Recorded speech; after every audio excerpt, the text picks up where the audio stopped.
بسم الله الرحمن الرحيم. السلام عليكم ورحمه الله وبركاته. مشاهدينا المحترمين على اليوتيوب، بدنا نحركم لايك وشير ونشترك في القناه عشان يوصلكم كل جديد، ونصلي على النبي في الكومنتات عشان كلنا والثواب. فضل وليس امر نشترك في القناه بعد اذن حضراتكم. طبعا يا جماعه، الاهلي يفكر جديا في بيع او اعاره احمد عيد الباك اليمين. طب احنا جبناه بناء على ايه؟ معلش، واحده واحده كده، احنا جبناه بناء على ايه؟ اكيد هو مش افضل من محمد هاني.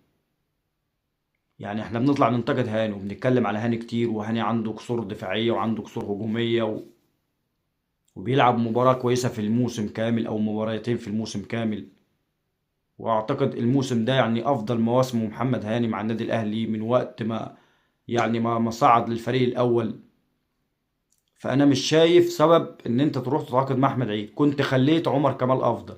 على الأقل عمر كمال عامل معاك ماتشات كويسة. عمر كمال عمل ماتشات كويسة جدا مع النادي الأهلي. فإن أنت تفرط في عمر كمال وتجيب أحمد عيد اللي هو أقل بكتير، أقل بكتير من محمد هاني وعمر كمال. فدي من ضمن الكوارث يا جماعه.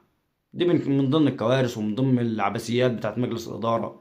ان انت تجيب لاعب زي ده ما لعبش اصلا وما شاركش ووجوده غير مرغوب فيه اصلا في النادي الاهلي، وتبيعه او تعيره، وعمرك ما هتبيعه بالثمن اللي انت جايبه بيه او بالسعر اللي انت جايبه بيه.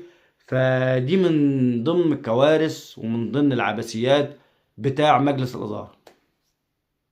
اليو ديانج يقترب بشكل كبير من التجديد. طبعا لان طبعا فيلينسيا زي ما احنا عارفين، نادي فيلينسيا الاسباني يعني تراجع عن فكرة التعاقد مع اليو ديانج. فاعتقد ديانج هيجدد وهيكمل مع النادي الاهلي الفترة الجاية ان شاء الله. طبعا يا جماعة، يعني في اخبار بتقول ان او اخبار بتشير ان الاهلي ممكن يستعيد اكرم توفيق. طب ده كان بيمشي ليه؟ اكرم توفيق كان بيمشي ليه؟ في ناس هتطلع تقول لي طب ما هو اللي كان عايز يمشي. طب انت بناء عليه هترجعه؟ اكرم توفيق لم يتقن العرضيات، مش يعني ما بيعرفش ان هو يرفع اوفرات كويس.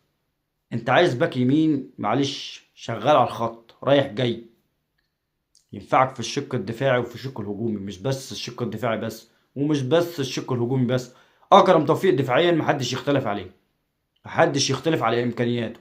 افضل من محمد هاني بكتير وبمراحل في الشق الدفاعي. ولكن الشق الهجومي لا، الموضوع ده عنده محتاج تطوير، محتاج تطوير. فلو هيجي، لا، محتاج ان هو يشتغل على نفسه في الحتة الهجومية دي.